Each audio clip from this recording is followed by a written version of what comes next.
अब सडनली पिछले हफ्ते में उठा, मैंने कहा अब क्या अरे सडनली वापस से ऐसा हो रहा है कि अरे काम नहीं है। लोग बोले तूने 2 प्रोजेक्ट शूट किए आएंगे, मैंने कहा बट आज क्या कर रहा हूँ मैं। बहुत लोग उसको भी स्टैंड अप बोलते हैं कि मैंने आपका स्टैंड अप देखा, बहुत लोग उसे रियल मानते हैं, बहुत लोग इसे सच मानते हैं। मैं भी रियल ही मानी थी। हाँ, तो बहुत लोग ने अपना कंधा भी ऑफर किया कि अरे कोई नहीं, यहाँ रो लो, तुम्हारा दिल टूट गया, मैं नहीं तोड़ूंगी। यार मुझे वो मिर्ची बड़े जोधपुर के हमने कल खाए हैं। वो क्योंकि कहीं और मिलता नहीं है, राइट। और वो लोगों को समझाने में कई बार, जिसने नहीं देखे, जिसने नहीं खाए हैं, उनको इमेजिनेशन भी नहीं होता। फोटो निकाल के कहीं ना कहीं दिखाना। ऐसा भी होता है कि एड्स में ना आप शूट करते हुए हाथ का क्लोजअप लेते हैं, तो मेरा हाथ यूज नहीं करते थे। मेरे को ये लगता था कि बूढ़े हाथ हैं ये। I used to compare my hands with my dadi's hands, और मुझे लगता था कि यार मेरे दादी जैसे हाथ है। अभी तो मैं बच्चा हूँ, बचपन में शादी करा दी या बिना शक्ल देके शादी हो गई और वो रह गई जिंदगी भर। तो मुझे लगता है कि वो modern dating is bad, because देखो पहले तो लोग रह लेते थे क्योंकि उनको रहना पड़ता था भाई। 2016 में एक सीरीज आई थी एंड आई थिंक उस सीरीज के आने के बाद ना सिर्फ कल्चर बल्कि भाई बहनों का रिश्ता जो है उसकी डेफिनेशन भी बहुत ज्यादा चेंज हो गई थी। And I very clearly remember this because TVF tripling जब आई थी तो मेरे घर की भी सेम स्टोरी थी। हम 2 भाई 1 बहन है एंड मैंने मेरे भाइयों को बहुत मुश्किल से बोला था कि मुझे लगता है हमें भी ना एक रोड ट्रिप करनी चाहिए, हमारे बीच में भी बड़े डिफरेंसेस हैं जो हमें सॉर्ट करने चाहिए। तो उन्होंने बोला अच्छा क्यों, ऐसा क्यों। And I literally sent my elder brother पूरी series and I was like आपको ये देखनी पड़ेगी। एंड देन मेरी ब्रदर की जो कॉलर ट्यून थी वो काफी टाइम तक डीजे चितवन का फेमस गाना था। So yes, our today's guest is Amol Parashar. DJ Chitvan हम इन्हें बहुत फेमसली जानते हैं from TVF। Other than that इन्होंने बहुत सारे और भी काम किए हैं। उधम सिंह में इन्होंने भगत सिंह जी का रोल प्ले किया था। अभी रिसेंटली प्राइम वीडियो पर जो है इनका ग्राम चिकित्सालय आया था, वही played the character of doctor Prabhat. And आज उनके जो अपकमिंग प्रोजेक्ट्स हैं उनके बारे में बात होगी। And he is here in Jaipur to do his stage show which is called Besharam Aadmi. So we will get to know everything about the insides and BTS of web series world Jaipur and the life of Amol Parashar. Thank you. Finally वो trip हुई कि नहीं हुई भाइयों के साथ? एक के साथ हो गई, एक did not make it. Differences हुए कि चल ही रहे वो कभी खत्म नहीं होते, वो कभी खत्म नहीं होते। So how would you describe this bond of siblings? यार I have a younger sister. In fact वो भी मुझे यही चिढ़ाती है कि तू शोज तो ऐसे बनाता है बड़े भाई बहनों के प्यार वाले, और ट्रिप पे जाते हैं तूने मेरे साथ कभी ऐसे टाइम स्पेंड नहीं किया। अब तो खैर वो she lives in Europe and she is married there and recently मैं मामा बना हूं। Oh wow, congratulations. हाँ, तो अब जोक ये है कि जीजाजी बांझ नहीं है। तो वो उन्होंने प्रूव करके दिखा दिया कि नहीं ये मजाक नहीं चलेगा, मैं करके दिखाऊंगा। सो आई हैव, उसने भी मुझे बहुत बोला है कि तू ऐसे बड़े कैप्शन डालता है, बड़े वीडियोस डालता है और शो बना दिया पूरा, बट मेरे साथ कभी इतना क्वालिटी टाइम स्पेंड नहीं किया है। ऑफ कोर्स अब एक एज आती है जहाँ पे आई थिंक आप अपना कर रहे होते हो, आपको ज्यादा पड़ी भी नहीं होती एक दूसरे से। इनफैक्ट चिड़ी मचती है तू कहाँ, तू दूर रहे मुझसे। But I think after a certain age family की इंपॉर्टेंस, फैमिली का जो एक कनेक्शन है आपको समझ में आता है। जब बहुत सारे धक्के आप दुनिया से खा लेते हो तो आपको समझ में आता है कि भाई फैमिली वो है जो हमेशा है, या वो अच्छा बुरा सही गलत बाद में है, पहले फैमिली है। So I think now maybe we are trying. अब समय कम रहता है, उसकी अपनी लाइफ है, मेरी अपनी लाइफ है, बहुत सारी चीजें करने को। But now I think it's the emotions are slightly more adult कि हाँ मतलब आई केयर फॉर यू। चल मैं नहीं बोल रहा हूँ but I know you know and you know I know. So I think वो एक मैच्योरिटी शायद अब आई है रिलेशनशिप में। करेक्ट। सो मैंने तो आपके कुछ ही प्रोजेक्ट्स के बारे में बताया, मैं जस्ट चाहूंगी कि स्टार्टिंग से अब तक आपकी कैसी जर्नी रही है उसके बारे में भी आप बताएं। 1985 में सितंबर में पैदा हुआ। बहुत टाइम हो गया, 40 साल हो गए। But you still look like I know, which is why I have to clarify। ऐसे मैं स्लिप इन कर देता हूँ because गेस नहीं कर पाते हैं लोग। इनफैक्ट बहुत लोग ऐसे बहुत चक्के रह जाते हैं जब मैं उनको बताता हूँ, या मानते नहीं है पहले, या कंफर्म करते हैं, गूगल करते हैं और फिर बोलते हैं कि अरे उस गूगल पे 86 लिखा हुआ है। तो मैंने यार अब 1 साल के लिए थोड़ी झूठ बोलूंगा, मैं वो भी बढ़ाऊंगा थोड़ी, अगर झूठ बोल रहा होगा तो मैं कम करूंगा। बट अब ये है, अब थोड़ा सा जेनेटिक्स बोल दो, थोड़ा सा। You can't blame people ना, आपने पिक्चर्स देखे हैं यार, अब मुझे रोल भी वैसे ही करता हूं ना। हाँ, what is this obsession with nerves? वो एज का कुछ नहीं है, ये तो इनफैक्ट मेरे को यही लगता था कि बूढ़े हाथ हैं ये. I used to compare my hands with my dadi's hands और मुझे लगता था कि यार मेरे दादी जैसे हाथ है, अभी तो मैं बच्चा हूँ. बट आई गेस थोड़ा हमेशा से था और थोड़ा और मैंने वेट लूज किया है तो उसकी वजह से और ज़्यादा दिख जाता है. मेरी इनफैक्ट 10 साल पुरानी फोटोज है, उसमें थोड़ा सा गोलू गोलू हूँ मैं. तो वहाँ से थोड़ा सा जब किया तो आई थिंक वो ज़्यादा मेरा फैट टिश्यू बिल्कुल ही खत्म हो गया. बट मुझे नहीं पता था कि वो अच्छी चीज़ है. मुझे लगता था कि मैं छुपाता था, बिकॉज कई बार ऐसा भी होता है कि एड्स में ना आप शूट करते हुए हाथ का क्लोजअप लेते हैं, तो मेरा हाथ यूज़ नहीं करते थे क्योंकि उनको लगता था अरे बोलते नहीं थे बट सुंदर हाथ The people on internet love them. But apparently 2026 में एंड पीपल से ज़्यादा आई think it's a girl thing. Might be. Because I don't think any of the boys understand. मेरे जो लड़के दोस्त हैं उनको भी समझ नहीं आता है, उनको नहीं पता है कि ये क्या चीज़ है, ये ऐसा भी होता है क्या. मुझे भी नहीं पता था बट इट्स आई थिंक जैसे शायद कुछ चीज़ें लड़कियों को लड़कों के बारे में समझ नहीं आती, यार ये ऐसी क्या एक्साइट हो जाते हैं, इसमें क्या एक्साइटिंग है. आई थिंक ये वही है शायद कि ये इसमें लड़कों को समझ नहीं आ रहा है कि इसमें क्या एक्साइटिंग है. ये तो सबका होता है, सबकी बॉडी में नर्व्स होते हैं, वेन्स होते हैं, भाई ब्लड पंप हो रहा है. तो ऐसा क्या हो गया. बट है अपेरेंटली कुछ तो है, और है तो है कुछ अच्छा ही है. अच्छा ही है, क्यों उससे, बिल्कुल है. हाँ उससे भागना क्यों, उससे लड़ना क्यों. बिल्कुल. देखो ऐसे मैं शो कर देता हूँ क्या. 1985 के आगे की कहानी. 1985 के आगे बहुत फास्ट फॉरवर्ड करके बहुत सारा आई don't think I was a फिल्मी चाइल्ड. तो कभी बचपन में किसी ने भी नहीं सोचा होगा, मैंने भी नहीं सोचा था कि मैं बड़े होके ऐसा कुछ इस तरह का प्रोफेशन करूंगा. हाँ तो पढ़ाई ठीक ठाक करता था तो उसमें लगा दिया गया, आईआईटी की कोचिंग में लगा दिया गया. कोटा नहीं गया मैं, दिल्ली में ही की. अगर पहली बार में शायद नहीं निकलता तो हो सकता है मैं भी कोटा आ जाता, फिर हम वहीं मिल लेते. बिल्कुल. बट मैं निकल गया फर्स्ट टाइम में और फिर 4 साल कर लिया मैंने मैकेनिकल इंजीनियरिंग. फिर मैंने जॉब भी की 1 साल कैंपस प्लेसमेंट में, जो जॉब मिलती है आप इंटरव्यूज वगैरह देते हैं. मैं पुणे गया जॉब करने. बट मैंने थिएटर करना शुरू कर दिया था आईआईटी के अंदर. ऐसी extra curricular activities, dramatic society, सब लोग कुछ ना कुछ कर रहे होते हैं. अब कोई हॉकी खेल रहा है, कोई चेस खेल रहा है, पर वो ये नहीं सोच रहे हैं कि अब मैं हॉकी प्लेयर बन जाऊंगा या मैं चेस प्लेयर बन जाऊंगा. तो मैंने भी नहीं सोचा था कि मैं एक्टर बन जाऊंगा. बट जॉब करते करते ऐसा मन किया कि थोड़े टाइम तक छोड़ के देखते हैं जॉब, और अगर थिएटर करने का मन है तो करके देखते हैं. ऑफ कोर्स थोड़ी सी समझ थी कि थिएटर से घर वर नहीं चलेगा, खर्चा वर्चा नहीं निकलेगा, तो करेंगे कुछ पार्ट टाइम जॉब करेंगे, कुछ ट्यूशन पढ़ा देंगे, कुछ तो कर ही लेंगे, भूखे नहीं मरेंगे. और 1-2 साल ऐसा एक एक्सपेरिमेंट करके देखते हैं. तो वो एक्सपेरिमेंट 15 साल हो गए, अभी तक चल ही रहा है.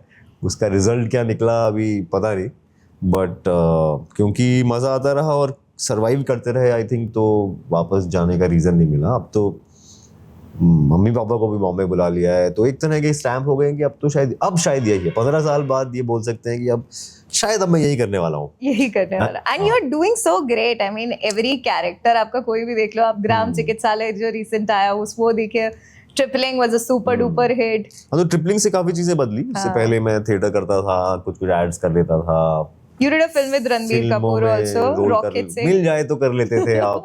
कहीं कोई मिल गया 1-2 साल में किसी फिल्म में, बड़ी फिल्म में छोटा रोल, छोटी फिल्म में बड़ा रोल, एड्स वगैरह, और मोस्टली थिएटर. तो पहले 3-4 साल तो ऐसे ही कटे, और फिर धीरे धीरे थोड़ा थिएटर से मैं बोर भी हो गया और मुझे लगा कि अच्छा यहाँ पे शायद फोकस करना चाहिए मुझे फिल्म्स और शोज में. ये नहीं पता था कि OTT जैसी कोई चीज़ आएगी या डिजिटल शोज बनेंगे, वेब सीरीज बनेंगे. आई थिंक 2016 में ज़्यादा थे भी नहीं, कोई OTT प्लेटफॉर्म्स थे नहीं, OTT वर्ड ही नहीं था. तो वेब सीरीज मतलब यूट्यूब पे सीरीज आएगी. TVF ऑलरेडी बना चुका था 2 शोज, तो ये भी पता था कि अच्छा इसकी ऑडियंस है, लोग देखते हैं.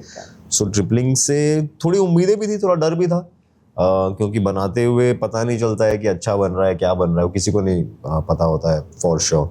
और थोड़ा सा अलग था पहले 2 शोज से, परमानेंट रूममेट्स और पिक्चर्स आए थे, उनसे थोड़ा सा एक काफी अलग था, थोड़ा सा सुर अलग था. तो मुझे याद है कि देखने के बाद सबने देखा और किसी को भी ज्यादा कॉन्फिडेंस नहीं आया आगे. आपको लगा कि यार क्या कुछ तो बन गया है, अभी देखते हैं. But of course nobody knew कि भाई इससे कैसा बम फटेगा, और इन अ वे ओवरनाइट आपकी लाइफ चेंज होती है. आपको दिखे ना दिखे बट यू नो कि भाई वहाँ से एक किकर आपकी लाइफ में एकदम से सेकंड से फिफ्थ गियर में आ जाते हो, वो थर्ड फोर्थ आपका स्किप हो जाता है। सो वो, और उसके बाद भी चलती रही चीजें। उसके बाद ट्रिपलिंग के 3 सीजन कर चुके हैं, शोज कर चुके हैं, फिल्म कर चुके हैं। Which is your favorite season out of all the 3? I think first season का एक चार्म अलग ही है, एंड मुझे ऐसा भी लगता है कि हम ही लोग उस चीज़ को चेस करने की कोशिश कर रहे हैं कि यार can we recreate that, but चीज़ें लाइक आई सेड होती हैं कई बार, वो आपके सारे कंट्रोल में नहीं होती। सो आई थिंक उसका जो एक इनोसेंस था, एक चार्म था, एक रॉनेस थी। अब क्या बजट्स बढ़ गए हैं और कैमरा बड़े हो गए हैं, सबके कॉस्ट्यूम हो गए हैं, सब हेयर स्टाइल बना के कर रहे हैं, बट उसमें एक रॉनेस थी। Was just like a bunch of people साथ में मिलके कुछ करते हैं, कुछ मस्ती करते हैं और कुछ बनाते हैं। और जितनी हम कंप्लेन करते हैं कि यार फिल्मों में हमें इस तरह की कहानियां नहीं मिलती, इस तरह के मौके नहीं मिलते, अब मिल रहा है तो करते हैं, फिर करके दिखाते हैं। बोलते रहना तो आसान है। तो वो एक जो उसकी रॉनेस, एक आई थिंक इनोसेंस था, वो है ही नहीं। अब हम वो लोग ही नहीं है ना, अब हम इनोसेंट है ही नहीं। नहीं है मतलब अब थोड़ा सब में थोड़ा सा स्टार्टअप सब में आ गया है ना कि भाई हाँ ये मेरे कपड़े, मेरा लुक, मेरा वो हो जाता है आई थिंक। और वो because you are an idea also, एक आइडिया है कि अमोल कौन है और सुमीत कौन है, ट्रिपलिंग क्या है। और जब आप सीजन 4-5 बनाओगे तो आप उस आइडिया को चेस करोगे। फर्स्ट सीजन बनाते हुए किसी को कोई आइडिया नहीं था, वो एक बस एक एक चीज फोकस था कि यार हाँ कुछ अच्छा बनाना है, कुछ मजेदार बनाना है। Now everything, I think we are all copies of those people and those show seasons are copies of the first season. So I think एक वो रिक्रिएट करना बहुत मुश्किल है। तो कुछ भी आजकल के टाइम पे कंटेंट भी क्रिएट करते हैं, we keep watching your videos also on social media, वो सब भी करना पड़ता है। देखो आजकल काम करने के लिए या लाइफ में आगे बढ़ने के लिए कंटेंट जरूरी है या इंटेंट जरूरी है? इंटेंट आई थिंक मिनिमम है, मुझे लगता है। कंटेंट उसका एक एडेड उसमें ऐड कर सकता है मेरे लिए पर्सनली। ऐसे बहुत लोग भी होंगे जो कंटेंट बेस्ड चल रहे हैं, इंटेंट क्या है एग्जैक्टली पता नहीं है, या इंटेंट यही है कि भाई कंटेंट चले, चाहे ऐसे चले चाहे वैसे चले। बट मुझे पर्सनली वो लोग पसंद हैं, और मुझे पर्सनली अपने आप को अगर मैं बैठा के बोलूंगा तो ये बोलूंगा कि यार इंटेंट कहीं नहीं जानी चाहिए, कंटेंट आता जाता रहेगा। इंटेंट जरूरी है, इंटेंट मेरे लिए मेरे लिए जरूरी है भाई। अब आजकल पता नहीं कौन होता है कि अरे ये तुमको क्या पता है दुनिया कैसे चलती है, मुझे नहीं पता। But we all have our values. मेरी वैल्यूज क्या है, या मुझे क्या चीज पसंद है, या मैं किस तरह से जिंदगी जीना चाहता हूँ, तो वो मेरे आइडियाज है। और मुझे पता है, हो सकता है, क्योंकि बहुत बार मुझे लोग बोलते हैं कि यार ऐसा बोलते हैं, दोस्तों ने कहा है कि ना कुछ चीजों में आइडियलिस्टिक हो जाता है। अरे हर चीज आइडियलिस्टिक नहीं होती, ऐसे होता है, काम है, तू एक्टर है, तू अपना काम कर, तू अपना पैसा ले। और मुझे लगता है कि नहीं ठीक है ना, मतलब हाँ मतलब मेरे अब है, और वो पता नहीं, फिर मुझे डर भी है कि फिर मैं क्या रह जाऊंगा, उसकी वजह से काम हैम्पर होता है। मतलब कई बार आप ही चॉइसेस करते हो ना कि नहीं यार मुझे ये फील नहीं आ रही, या मुझे इंसान सही नहीं लग रहा, या मुझे स्क्रिप्ट सही नहीं लग रही, तो आप नहीं करता मैं मोस्टली। तो कई बार ऐसा दोस्तों ने बोला है कि यार तू बहुत सारे फिल्टर्स हैं तेरे कि ये भी नहीं चलेगा, वो भी नहीं चलेगा। नॉट द मैं नहीं बोलूँगा कि नहीं होना चाहिए कि तू फिल्म मत बनाओ, या इस इंसान को काम ही नहीं करना चाहिए, बट मुझे नहीं करना है, because as much as possible मेरी लाइफ अगर ठीक चल रही है तो मुझे जरूरत नहीं है। और मुझे ऐसा लगता है कि यार मैं करता ही इसलिए हूँ क्योंकि मुझे काम करने में मजा आता है। मेरे को किसी ने फोर्स नहीं किया था ये एक्टर बनने के लिए, मुझे किसी ने मतलब कोई रिस्पॉन्सिबिलिटी नहीं दी थी कि तुमको ये आगे साम्राज्य आगे बढ़ाना है, हमारे खानदान का नाम रोशन करना है, सबने मना ही किया था। द ओनली रीजन मैं किया, और मैं आज भी कर रहा हूँ, क्योंकि मुझे मजा आता है। तो अगर मुझे मजा नहीं आएगा, मुझे पता है कि मुझे इस इंसान के साथ नहीं मजा आएगा, या मुझे इस सेट पे नहीं मजा आएगा, या इस प्रोजेक्ट में नहीं मजा आएगा, तो मेरा रीजंस बहुत कम है फिर। या तो आप बहुत पैसा फेंक दो मुंह पे, मुझे नहीं पता अब वो कितना है, मुझे नहीं पता, बहुत पैसों के लिए कर लेंगे मतलब मुझे नहीं पता वो कितना है, या वो ये कि वो फिर मैच करना पड़ेगा कि कितना मजा नहीं आने वाला है, उसके बदले में कितना पैसा दे रहे। 20-30 दिन काट सकता हूँ क्या मैं, पेशेंस आपको टेस्ट करनी पड़ेगी अपनी। एंड और होता भी है कई बार, मैंने किए प्रोजेक्ट जहाँ पे आप करते हो कि ठीक है करते हैं, काटते हैं दिन हाँ काउंट डाउन कर लेते हैं, 19 दिन बाकी है, आप अपना काम करते हो, घर जाते हो, सो जाते हो। कभी कभी EMI के लिए EMIs के लिए करना पड़ता है बिल्कुल करना पड़ता है, बट अब शायद उतनी जबरदस्ती नहीं है ना। अब EMIs और रेंट थोड़े से हाथ में है। हाँ। हो सकता है 6 महीने बाद सडनली, क्योंकि काम भी बहुत अनसर्टेन है। आप एक प्रोजेक्ट करते हो, खत्म हो जाता है 30 दिन में, 40 दिन में, फिर क्या। अभी मैं पिछले 4 महीने से शूट कर रहा था, दिसंबर में मैंने शूट करना शुरू किया, ऑलमोस्ट अभी तक कर रहा था मैं। अब सडनली पिछले हफ्ते में उठा, मैंने कहा अब क्या अरे सडनली वापस से ऐसा हो रहा है कि अरे काम नहीं है, काम नहीं। लोग बोले तूने 2 प्रोजेक्ट शूट किए, आएंगे। मैंने कहा हाँ, बट आज क्या कर रहा हूँ मैं, खाली नहीं कल क्या करूंगा मैं, मतलब वो दिमाग को नहीं समझ में आता है। So even if overall things are going right, on a daily basis there is always this कि अब क्या। फिर आप इंस्टाग्राम खोलते हो, फिर किसी की फिल्म अनाउंस हो जाती है, अरे यार मैं घर पे बैठा हूँ, यहाँ चाय पी रहा हूँ, लोग काम कर रहे हैं। So and that's the nature of this profession कि आपको कभी भी 100% स्टेबल फील हो ही नहीं सकता।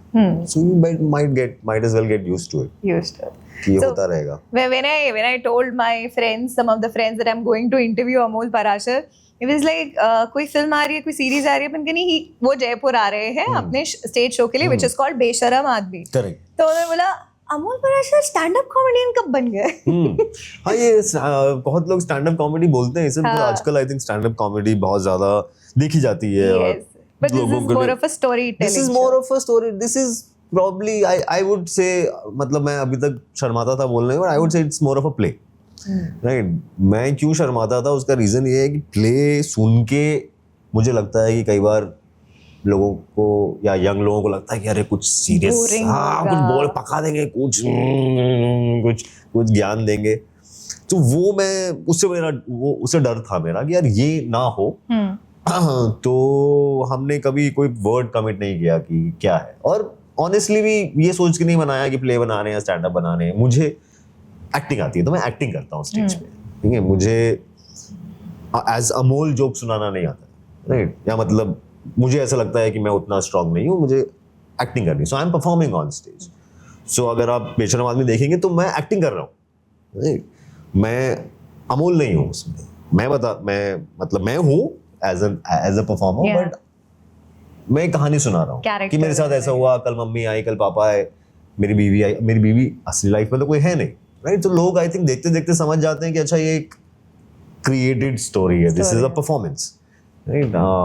इनफैक्ट ये आइडिया जहाँ से आया, जो हम बात कर रहे थे वीडियो की, नॉट सो कैजुअल सेक्स वाला जो यूट्यूब पे वीडियो था, मुझे आइडिया वहाँ से आया कि यार ये इस फॉर्मेट को क्या मैं लंबा बना सकता हूँ, राइट। ये 15 मिनट की स्टोरी है, क्या मैं इसको 1 घंटे का कर सकता हूँ, मतलब किसी भी, मतलब कोई और कहानी हो या कुछ भी हो, बट इस तरह का एक शो बनाया जाए जो मैं परफॉर्म करूँ।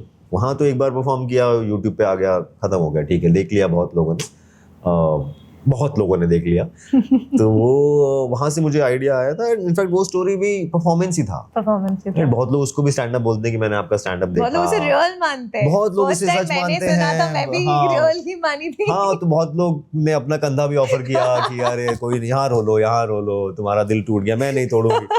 तो मुझे लगा कि यार ये मैं धोखा तो नहीं दे रहा हूँ, but I did it as a performance, right? So for me, that was not, I don't know what it was, ठीक है। कुछ लोग पोइट्री भी बोलते हैं कि उसमें तो राइमिंग भी नहीं, कुछ नहीं है। तो बहुत लोग मुझे बोलते थे स्टैंड अप देखा, आपका पोइट्री देखा, आपकी स्टोरी देखी, आपका वीडियो देखा, तो वो उसके लिए भी कोई वर्ड नहीं था लोगों के पास, और आई थिंक इसके लिए भी हमारे पास वर्ड नहीं। बट फॉर मी, बिकॉज शायद मैं थिएटर से आता हूँ, तो मेरे लिए मेरी सोचने का तरीका वो है कि यहाँ से लाइट लगाएंगे, फोकस होगा, एक स्पॉटलाइट आएगी, जो भी है। सो जो एलिमेंट्स हैं वो प्ले थिएटर वाले हैं, but it is one person and it is one person talking to the audience, one man show। मेरा प्लान ही यही था कि अगर मैं वापस करूँगा थिएटर या स्टेज, तो मैं one man show करूँगा। मेरे को बाकी लोगों से कोऑर्डिनेट करने का टाइम की भी बहुत कमी है। क्या करने में ज्यादा मजा आता है, स्क्रीन या स्टेज? अभी दोनों, आई विल बी ऑनेस्ट। मतलब ऑफ कोर्स शुरू में तो मुझे स्टेज ही आता था और मुझे वही समझ में आता था। स्क्रीन तो हम करते थे कि यार एक ऐड कर लेता हूँ ताकि रेंट भरना है। नो, थोड़ा सा एक ईगो भी होता है थिएटर वालों में कि हम तो थिएटर वाले हैं, बड़े आए होंगे फिल्म टीवी वाले। सो वो भी था शायद। वो धीरे धीरे इनफैक्ट वो धीरे धीरे ट्रांजिशन हुआ, मैं बोर हो गया स्टेज से या फिर वो कम्युनिटीज भी बहुत छोटी छोटी होती हैं, वही लोग वही बातें, क्रिएटिव वही लोगों के साथ ये है कि वो कुछ भी चीज थोड़े टाइम के लिए करते हैं, मुझे लगा अब क्या नया, अब अब कुछ क्या नया। नया, राइट। हर नाटक देख पढ़ के लगता था यार ये तो ऐसा तो मैंने किया हुआ है, या फिर वही लोग फिर से वापस आ गए, यही चाय पीते हुए, वही बिचिंग, वही एक दूसरे की टांग खींचना, यार पता नहीं। और ऑफ कोर्स मैं सीख भी रहा था कैमरा के सामने एक्टिंग करना, मुझे मजा भी आने लगा धीरे धीरे। OTT आया तो रोल भी इंटरेस्टिंग मिलने लगे, उससे पहले हम लोगों के लिए रोल्स भी ऐसे ही कोई भाई चाहे दोस्त ये सब होता था, चाचा मामा। सो आई थिंक वहाँ पे मैं फिर स्टेज पीछे छूट गया, and this is my now maybe an attempt to bring it back into my life, but in my control. तो क्या है कि मैं अपने हिसाब से, जब मेरा मन है, जहाँ मेरा मन है, जो कहानी मुझे कहनी है, जो मुझे पसंद आता है, जिस तरह से पसंद आता है, वो सब मेरे कंट्रोल में। आप ही प्रोड्यूसर, आप ही एक्टर। तो और सिंस आपके शो का नाम is Besharam Aadmi, so tell me 5 qualities of a Besharam Aadmi. यार देखो, हमारे अभी आप कल जब देखोगे तो आपको समझ में आएगा कि भाई बेशर्मी जो हम बात कर रहे हैं वो किस तरह की बेशर्मी है। बेसिक पॉइंट ये है, मैं 5 क्वालिटीज नहीं भी बोलूंगा, तो मैं बेशर्मी में बस डिफरेंशिएट करना चाहूंगा कि शर्म एज एन इमोशन मुझे बहुत इंटरेस्टिंग लगता है। कुछ इमोशंस हैं जिनके बारे में, जिनको कहानियों में बहुत ज़्यादा एक्सप्लोर नहीं किया जाता है, या मुझे लगता है कि बहुत सतही लेवल पे किया जाता है। जैसे मैंने एक और स्टोरी परफॉर्म की थी कॉम्यून में ही, स्पोकन फेस्ट में, called my girlfriends boyfriend. That story for me is about jealousy, जलन के बारे में, राइट। रोमांटिक जलन, आपको एक लड़के को दूसरे लड़के से जलन होती है, एक लड़की को दूसरी लड़की से जलन होती है। पर मैं सोचा तो मैंने देखा कि कहानियों में, फिल्मों में, स्टैंड अप में खुद को कभी जलन नहीं होती। हमेशा आपकी बॉयफ्रेंड होता है जो आपकी लोकेशन मांग रहा होता है, जो आपके मैसेजेस पढ़ रहा होता है, आपकी गर्लफ्रेंड होती है तो ज़्यादा सवाल पूछ रही होती है और ऐसा है। या फिल्मों में दिखाएंगे कि जिस कैरेक्टर को जलन होती है उसको तो लड़की कभी नहीं मिलती ना, वो तो हीरो को कभी जलन नहीं होती, हीरो तो सिक्योर होता है हमेशा। पर जब भी मैं किसी इंसान से मिला और जब भी मैंने पूछने की, जानने की कोशिश की, तो हर एक के लाइफ में कहानी है कि हाँ यार कभी ना कभी तो महसूस हुई है। तो मुझे लगा यार ये लोग हमेशा दूसरों पे क्यों डाल देते हैं इमोशन, कभी ओन अप क्यों नहीं करते। तो आई रोट अ स्टोरी जहाँ पे नरेटर इज सेइंग कि हाँ मेरे साथ हुआ, मुझे जलन हुई, right, and this is how I behaved, I am not proud of it, but ये होता है और ये मेरे साथ हुआ। तो उसी तरह से शर्म भी मुझे एक इंटरेस्टिंग इमोशन लगता है। शर्म क्यों होती है, क्यों आती है लोगों को शर्म, राइट। हम किसी को कुछ काम करने में शर्म आती है, किसी को कुछ बोलने में शर्म आती है, किसी को शेम किया जाता है, राइट। बचपन में हमें मजाक उड़ाया जाता है तो उस बात पे हमें शर्म आती है। तो ये मतलब कि यार आदमी में शर्म होनी चाहिए, शायद उसका एक फंक्शन है, पर किस तरह की चीज़ों के लिए होनी चाहिए। आप आदमी लोग सड़क के किनारे शुशु करके चले जाते हैं, उसमें शर्म नहीं आती है, गाड़ी से थूक देते हैं उसमें शर्म नहीं आती है, टैक्स की चोरी करते हैं उसमें शर्म नहीं आती है, औरतों के बारे में किस तरह की बातें करते हैं उसमें शर्म नहीं आती है, बट कोई और अपनी बीवी का बैग उठाने में शर्मा जाते हैं या घर का काम करने में शर्मा जाते हैं। सो वो that is what we are playing with in a fun manner, कि यार जिन चीज़ों में शर्म करने से नुकसान हो रहा है, मतलब घर पे अगर आप बीवी का हाथ बटाओगे तो वो खुश होगी, आप खुश होगे, सब खुश होंगे, सब अच्छा होगा, यू नो, तो उसमें क्यों शर्मा जा रहे हो। और जो चीज़ों में शायद शर्माना चाहिए उनमें क्यों नहीं शर्मा रहे हो। हम वो बाहर की चीज़ों में नहीं जाते। सो इफ फॉर इन बेशरम आदमी the show we talk about the house, घर के अंदर क्या है हमारा इक्वेशन, और इस पर्टिकुलर केस में, इस पर्टिकुलर कहानी में वो कपड़े धोने की कहानी है, और एक कैरेक्टर जिसको लगता है कि वो उसको नहीं फर्क पड़ता, वो कपड़े धोता है, मतलब यार ये सब लोग मेरा मजाक उड़ाते हैं पर मैं तो कपड़े धोता हूँ, बीवी के कपड़े भी धोता हूँ, सुखाता हूँ मैं। पर मम्मी पापा जब आए घर पे तो मम्मी के सामने जिस दिन बीवी के कपड़े सुखाने की बारी आई तो शर्म आ गई। And then it is the show explores himself, talking to himself and the audience कि भाई क्यों आओ जरा डिस्कस करें। डू यू थिंक ऐसा इसलिए होता है क्योंकि लड़कों को जनरली अपने इमोशंस एक्सप्रेस करना बहुत डिफिकल्ट होता है? क्यों नहीं करते हैं लड़के अपने आप को एक्सप्रेस? पता नहीं, पहले तो एक्सप्रेस करने के लिए समझना भी होता है ना। ये बात भी है। समझेंगे तो एक्सप्रेस करेंगे। कई बार समझ मतलब they're always so blank, आप कुछ भी पूछ लो क्या, हाँ ठीक है, मुझे नहीं समझ आता, ये बार बार मैसेज हाँ, करना नहीं मेरे समझ में भी आता होगा है। शायद थोड़ा सा। फिर मैं अब पापा को देखता हूँ तो उनमें भी दिखता है, मम्मी को भी लगता है यार ये खाने में भी बताते नहीं अच्छा बुरा कुछ, हाँ ठीक है हाँ बढ़िया है। But I think it's not a lack of feelings, I don't think it's a lack of feelings, maybe it's certain kind of training बचपन से, कि वो वोकैबुलरी नहीं दी गई। लड़के भी आपस में, मतलब आज शायद इस एज में मैं अपने दोस्तों से फीलिंग्स या ना कैसा है पर्सनल लाइफ में कैसा फील हुआ, या कल मुझे जलन हुई, फलाना हुआ, गुस्सा आया, वो चीज़ें शायद अब बात कर पाते हैं। पहले कॉलेज में स्कूल में थोड़ा सा लगता था कि ये कैसी लड़कियों जैसी बातें हो रही है। वो किसी के पास भी वो वोकैबुलरी नहीं थी, हाँ। कि वो, या वो कोई होता था तो फिर उसका मजाक उड़ा दिया जाता था, यार ये क्या पका रहा है, क्या कर रहा है।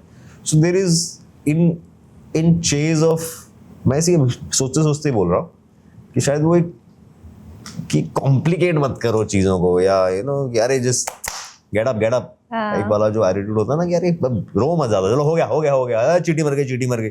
सो वो प्रोसेस करने की ट्रेनिंग बचपन से ही शायद नहीं थी, कि बताओ क्या फील हो रहा है, क्यों फील हो रहा है, क्यों टीचर ने क्या बोला, क्या बुरा लगा, वो नहीं है। कि ज्यादा अगर आप ज्यादा फील कर रहे हो तो नहीं करना, स्पेशली लड़कों के साथ शायद कि वो लगा कि अरे नहीं फील करना ही शायद बुरा है, या मैं मतलब maybe then I am not a guy, right, I am not a man if I feel too much, right. और उसको उसके बारे में ज्यादा सोचना तो और भी ज्यादा है कि भाई अब डोंट स्पेंड टाइम जस्ट।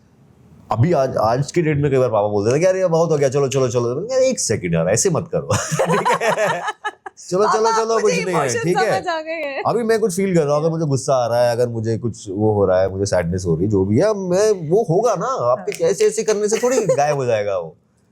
फिर क्या होगा, उसको आप साइड में कर दोगे, उसको दबा दोगे, और फिर वो पता नहीं किस तरीके से कहाँ निकलेगा। करेक्ट। तो वो आई थिंक मे बी अगर बचपन से ट्रेनिंग होती कि यार इट्स ओके टू फील, हम सब ह्यूमन बीइंग्स हैं, हमें होती है feelings. Please tell this to all the guys that it's okay to feel and okay to मैं एक्सप्रेस। किसको ज्ञान दूंगा, बट फीलिंग सब में होती है। मतलब आई थिंक वो समझना कि यार क्या सिर्फ मुझे ही हो रही है, उसमें लोगों को, क्योंकि बात नहीं करते तो आपको पता नहीं चलता। When you are 15 16 if you don't talk to your friends then you think यार ये ना मेरे को ही कोई प्रॉब्लम, मेरे अंदर ही कुछ इशू है, देखो ये लोग तो सब चिल लग रहे हैं, ये तो खुश लग रहे हैं, सब सबकी लाइफ सिंपल लग रही है, मैं ही कॉम्प्लिकेटेड हूँ।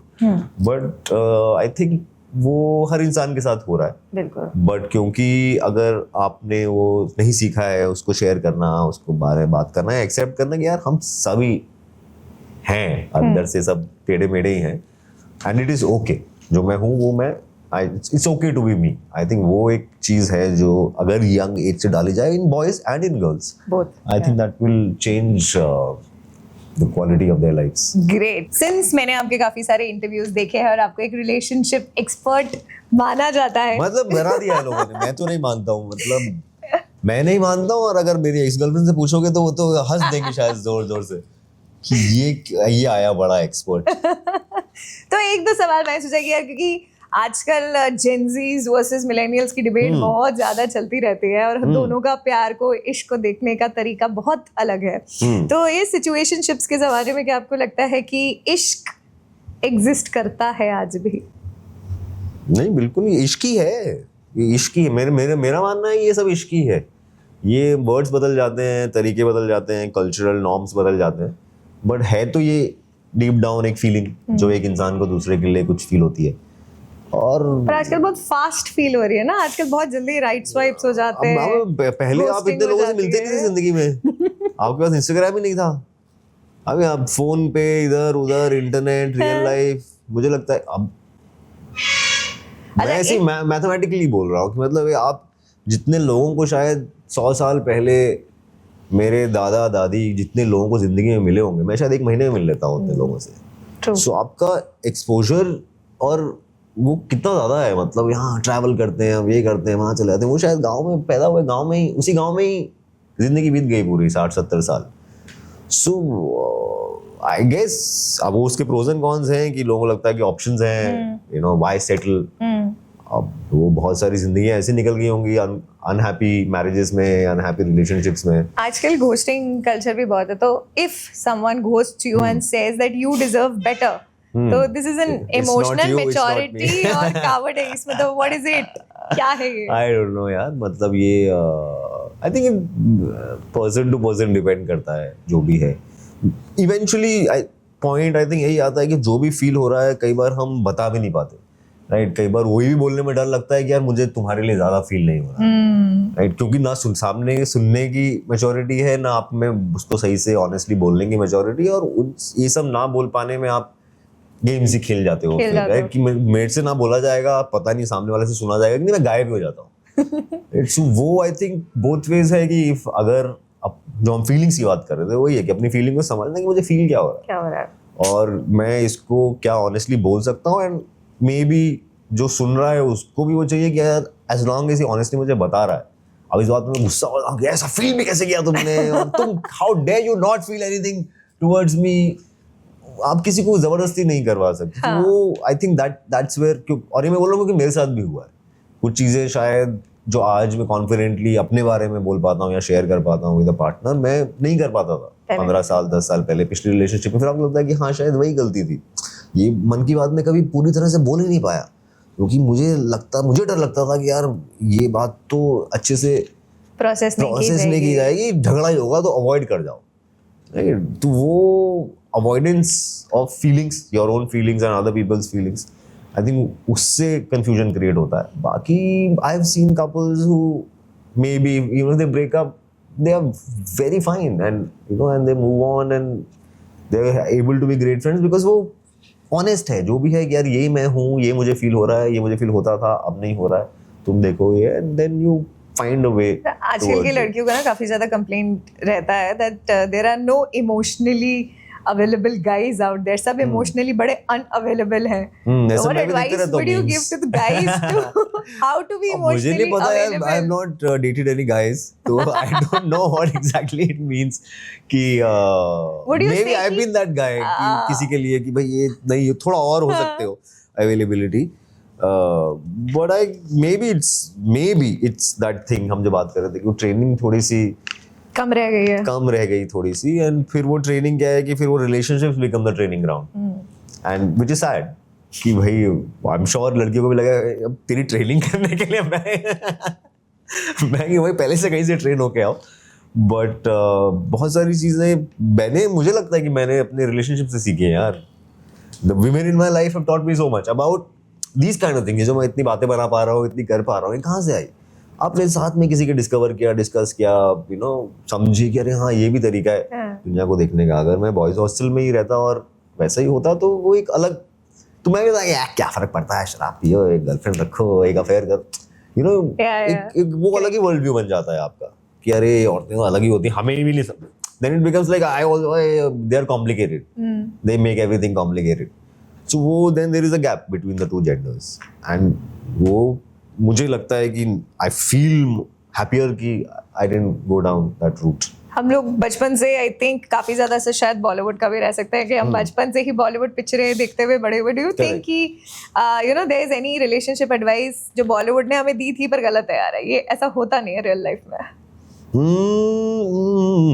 मतलब बॉलीवुड फिल्मों का जो है वो खत्म हो जाती है ना एक पॉइंट पे, वो जैसे ही मिलन होता है और सब आई लव यू बोल दिया, और मतलब कि एक्चुअल स्टोरी तो भाई उसके बाद शुरू होती है।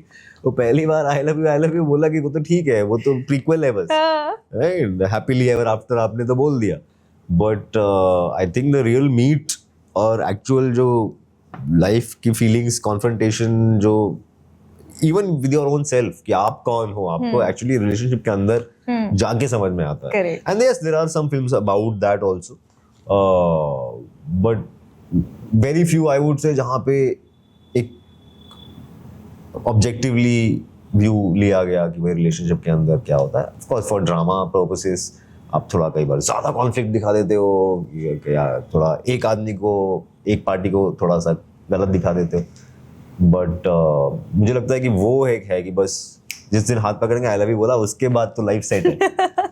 वो तो जिंदगी जी के समझ में आता है कि नहीं, ऐसे पहले ब्रेकअप से ही आपको समझ आ जाता है कि अच्छा ऐसा नहीं है क्या, हैप्पीली एवर आफ्टर नहीं होता है क्या? So relationships की हम बात करें तो how has your relationship been with Rajasthan? अब राजस्थान में शूट भी करे हो, आए हो अभी जयपुर में आप परफॉर्म करने आए हो. So I don't know, is it a situationship? No, we definitely like each other, I think. we would And, want you strongly to be committed to Rajasthan. only exclusively to Rajasthan, maybe not. वो फिर options open रखने पड़ेंगे कि भाई मैं तो फिर बाकी जगह भी जाऊंगा, रिश्तेदारी बाकी कर states में लेते भी। हैं, हाँ, आना मैं जाना एक, लगा रहना which is why चाहिए। that's the situationship ना कि जब मूड हुआ, जब टाइम हुआ तो आ गए। And of course, very interesting things have happened connected to Rajasthan. Tripling season 1 हमने जोधपुर में शूट किया था, mainly खिमसर में शूट खिमसर किया फोर्ट। था। फिर मैं वापस भी गया था कुछ शूट करने वहाँ पे, मुझे याद है खिमसर फोर्ट। 2-3 बार मैं शूट करने आ चुका हूँ राजस्थान। तो आपने यहाँ जयपुर आके कुछ खाया राजस्थान अभी का तो कुछ? आया हूँ, सीधा आपसे मिलने आया हूँ। एयरपोर्ट गया, एयरपोर्ट से लग गया होटल भाई। गया और शर्ट चेंज की और मैं यहाँ पे आ गया। लंच भी अभी मैं खा के जाके ही नहीं, but खाऊंगा पहले शायद। भी आप आए हो राजस्थान तो any food that you've tried in Rajasthan and you loved it यार, or heard मुझे about it you want to try? मिर्ची पकौड़े, मिर्ची बड़े मिर्ची बड़े जोधपुर बहुत के पसंद है। हमने कल खाए हैं। हाँ। वो क्योंकि कहीं और मिलता नहीं है, राइट? और वो लोगों को समझाने में भी कई बार, जिसने नहीं देखे हैं, जिसने नहीं खाए हैं, उनको इमेजिनेशन Imagination भी नहीं नहीं होता। आती। फोटो निकाल के कहीं ना कहीं दिखाना पड़ता पर है। जब खाए थे जोधपुर के मिर्ची बड़े हाँ। कैसे लगे थे? मुझे तो वो बचपन से ही बहुत पसंद है, वो चीज ही बहुत पसंद है, वो आइडिया ही मुझे आई थिंक फर्स्ट टाइम कि भाई जैसे मतलब कि मिर्ची का आपने मतलब हम पकौड़ा बोलते थे बिकॉज दिल्ली, तो मिर्ची पकौड़ा बट तो आई थिंक मुंह में पानी आ रहा है। आहा। बट थोड़ा कम खाता हूँ आजकल मैं ये चीजें नसें दिखाने के लिए। Other than that, what is your favorite food guilty pleasure की यार मूड खराब होता है तो बस ये एक मूड खाना मूड मैं चेंज ट्राई करता हूँ कि मूड से ना खाऊं, but I think these days वो बिरयानी और बर्गर टाइप चीजें हो। You are also have joined House of Biryani. हाँ, उसे बिरयानी। Yeah. तो क्या आप मानते हो कि वेज बिरयानी होती है? यार इतना प्योरिस्ट में नहीं हूँ बिरयानी को लेके। होगी, बोल दो, खाने दो यार, इसको खाना है। तुमको क्या फर्क पड़ रहा है? इतना क्या आप ईगो पे ले रहे हो कि नहीं होती? पुलाव बोल दो, बिरयानी बोल दो, जिसको जो बोलना है बोल दो। पर आपको पता है ना कि वेज बिरयानी होती है? होती होगी, मुझे नहीं पता, मैंने इस पे ज्यादा रिसर्च नहीं किया कभी, but I of course I know these conflicts internet पे ये जो मीम्स बनते रहते हैं। I do a podcast called Foodcast where I अच्छा। research about food and अच्छा, food तो stories. होती है, होती है। ये जवाब है, सही ये जवाब है। जवाब तो आगे है। जाके अगर मैं कहीं बोल सकता हूँ, मैं बिल्कुल बोल कॉन्फिडेंस से, सकते 100% कॉन्फिडेंस से बोल सकते हो, done, क्योंकि done. बिरयानी जो है उसको पकाने का तरीका होता है। Okay, जिस तरीके से वो जो कहते हैं ऐसा दम pressure, cook, दम, yeah, हाँ। दम cook, तो that वेज भी makes होती है। yes I'm sure, हाँ, वेज भी होती है। Veg biryani Actually, I also grew up a vegetarian, right? First 20 साल मैंने वेजिटेरियन खाना ही खाया, तो मेरे ये प्योरिटन आइडियाज नहीं है। हाँ। This mostly comes from knowledge people कि नहीं ये होती है बिरयानी, वो वेज वो कुछ नहीं पुलाव होता। है। तो वो मेरे को वो सब नहीं है। उतना कोई स्ट्रॉन्ग आइडिया नहीं है, वो मेरी आइडेंटिटी का पार्ट नहीं है वो। So I think which is why I never cared। So बाकी होगी या लोग नहीं होगी, खाने दो लोगों को। खाने दो यार बिरयानी, तुम बिरयानी खाओ, वेज खाओ, नॉन वेज खाओ, बस हाँ, खाते मतलब रहो। चिकन बिरयानी से चिकन हटा दोगे तो क्या बचेगा? Biryani. Biryani simple as that. चलिए एक बहुत छोटे से सेंटेंसेस मैं आपको देती हूँ, please just complete those sentences. जिस कॉल्ड प्यार तब कॉम्प्लिकेटेड हो जाता है जब लोग एक दूसरे से सच नहीं बोलते। men just don't talk enough about Their fears, emotional fears। emotional. Do you have any? हाँ, सबको होता है ना यार, fear of rejection, fear of abandonment, मतलब सबका थोड़ा लेवल्स अलग अलग हो सकते हैं, but I guess these are human fears, और उसको हम एक्सप्रेस नहीं कर पाते कि The fear of rejection in a relationship or fear of rejection in an audition? नहीं, रिलेशनशिप इज मच हार्डर। वो पूरा दिल पे लगता है। वो लोगों को साल 2-2 साल 3 साल लग जाते हैं रिकवर करने में। कुछ लोग जिंदगी पूरा ऐसा देवदास में काट देते हैं। So that I think that psychologically is a much bigger rejection. क्योंकि बाकियों में तो आप ब्लेम कर सकते हो कि अरे वो नेपोटिज्म हो गया होगा, अरे ये हो गया होगा, अरे इनको मेरा टैलेंट नहीं दिखा। But I think in romantic rejection आप सब अपने ऊपर ही ले लेते हो कि मैं ही रिजेक्ट हो गया, मतलब मैं इंसान ही इनफ नहीं था। तो फिर ऐसे रियल लाइफ में how does Amol Parashar deal with heartbreaks? मतलब जब हुए तो वो हुआ है, थोड़े टाइम तक आप देवदास बन के घूमते हो, गाने वाने सुनते हो, थोड़ी शराब वराब पी लेते हो, दोस्तों को परेशान कर, दोस्ती पक जाते कि बस हो गया अभी. But I think at least so far जितना मैंने बाकी अपने दोस्तों को देखा है उनसे थोड़ा जल्दी मैं प्रोसेस कर देता हूँ. ठीक है फिर होगा खत्म, ठीक है फिर चलो अभी कहाँ नया, अभी वापस what's new? yeah, what's in the market, come. The So, yeah. problem with modern dating is I don't know, I don't think there is any problem. मैं कौन सा वैम्पायर हूँ, 300 साल पहले मुझे पता था क्या हो रहा था. मुझे लगता है सही है, अच्छा है. People are much more expressive. People are much more, they have much more agency. how much मतलब do वो you हमने वो जबरदस्ती की शादियों को हम रोमांटिसाइज करते हैं, मुझे लगता है कभी कभी. बचपन में शादी करा दी या बिना शक्ल देके शादी हो गई और वो रह गई जिंदगी भर, तो मुझे लगता है कि वो modern dating is bad. Because देखो पहले तो लोग रह लेते थे क्योंकि उनको रहना पड़ता था भाई, वो जबरदस्ती कुछ चॉइस नहीं थी. पीट दिया जाता था, ज़्यादा लेफ्ट राइट जाते थे. तो मुझे लगता है कि एजेंसी है. अब उसके साथ कंफ्यूजन भी थोड़ा ज़्यादा है, बट एटलीस्ट लोगों के पास एजेंसी है कि वो किसके साथ रहना चाहते हैं और कैसे रहना चाहते हैं. What do you think आजकल के Gen Zs, what do they secretly want? One thing that all millennials सबको have. प्यार चाहिए, सबको थोड़ा पैसा चाहिए, वो बोलने के तरीके अलग अलग हैं. सबको वैलिडेशन चाहिए, एक तरह का कंफर्ट चाहिए. Everybody wants to feel wanted, desired, validated, respected. I think ये ह्यूमन नीड्स हैं जो शायद जिनके बोलने के तरीके बदल जाते हैं या कल्चरल सोशल मायने बदल जाते हैं. बट इंसानों को यही चाहिए था हमेशा से. वो लोग पहले दुनिया फतेह करने निकल जाते थे, उनको कोई वैलिडेशन चाहिए था, उनको कुछ पैसा, वैलिडेशन दे दो कोई बस, recognize कर लो. मतलब यही बेसिक, कहीं ना कहीं बेसिक ही है. साइकोलॉजिकल और फिजिकल मेंटल नीड्स हैं, उसी के पीछे. वन थिंग जो आपको लगता है कि हमारी जनरेशन, आजकल की जनरेशन जेन जीज और जेन अल्फा से सीख सकती है when it comes to emotionally expressing? maybe there is आजकल की लाइफ थोड़ी वैलिडेशन पे ज्यादा डिजाइन हो गई है. ऑल्सो बिकॉज वैलिडेशन के लिए आपका सर्कल बढ़ गया है. पहले वो 4 दोस्त होते थे, उनसे मिल जाए ना कि भाई अच्छी शर्ट पहनी है, ठीक है. वो अब क्या है कि अब वो 4,000 4 लाख लोग, सोशल मीडिया, वो 4 लाख में से एक भी आके बोल देगा भाई ये क्या पहन लिया कचरे जैसा, आपका दिन खराब हो जाएगा. और एक ही होगा वो. Do you do that? आप पढ़ते हो आपके लिए ट्रोल्स? मैं सब पढ़ता हूँ. मतलब थैंकफुली अभी तक मुझे बहुत ज्यादा ऐसा नहीं करते लोग, उस तरह से बात नहीं करते. मतलब कुछ क्रिटिसाइज भी करना होता है तो बाबा यार मजा नहीं आया, वो थोड़ा प्रेम में ही होता है. मतलब वो क्योंकि इंटरनेट की लैंग्वेज स्ट्रेंजर से कुछ भी बोल देता है यार, गाली दे के निकल जाते हैं लोग. थैंकफुली अभी तक ऐसा मेरे साथ नहीं हुआ है. मैं भी थोड़ा शायद लो प्रोफाइल ही रहता हूँ तो उसकी वजह से भी है. तो वो बट है. और वो कई बार देखा है कि इवन इफ इट इज, अब वो जैसे वो YouTube वाला वीडियो हो गया नॉट सो कैजुअल वाला, अब उस पर कितने हजारों लाखों कमेंट्स हैं, सब बोले मजा आ गया, प्यार हो गया, ये आगे बोलेगा अबे क्या बोल रहा है वे, समझ नहीं आ रहा है या कुछ ना. और वो आपको याद रह जाता है कि यार इसको क्या पसंद नहीं आया, क्यों पसंद नहीं आया, इसको क्या कर सकता था मैं जो इसको पसंद आता. सो आई थिंक वो भी I realise is a human nature. हमको वैलिडेशन नहीं मिला, उस इंसान से नहीं मिला, तो हमारा सर्कल बड़ा हो गया है वैलिडेशन का, which I believe then is probably tougher.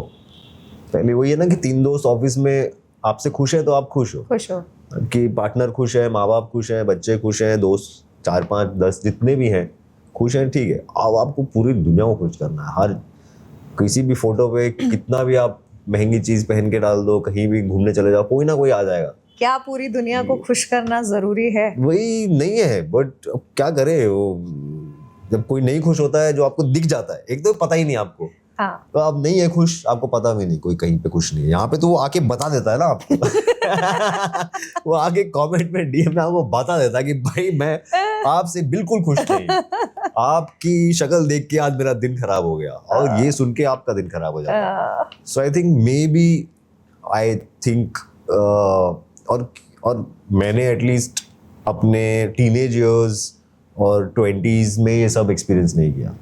सो अब भी जब इस एज में भी कई बार मुझे अगर वो टच कर जाता तो मैं सोच सकता हूँ कि फॉर 15-16 ईयर ओल्ड काफी टफ होगा। एक बैड कमेंट, एक कुछ, क्योंकि आप समझ रहे हो कि मैं कौन हूँ, मैं कैसा हूँ, आप अपनी पूरी एक मैं life आप दुनिया में आप निकाल अपनी चुके जगह हो। आप दुनिया में अपनी जगह ढूंढ रहे हो, और तब आगे कोई आपको ऐसा आइडिया आपके दिमाग में डाल दे कि तू तो बेवकूफ है, तू तो अगली है, तो वो दैट कैन अफेक्ट यू। अब मुझे पता है कि मैं बेवकूफ नहीं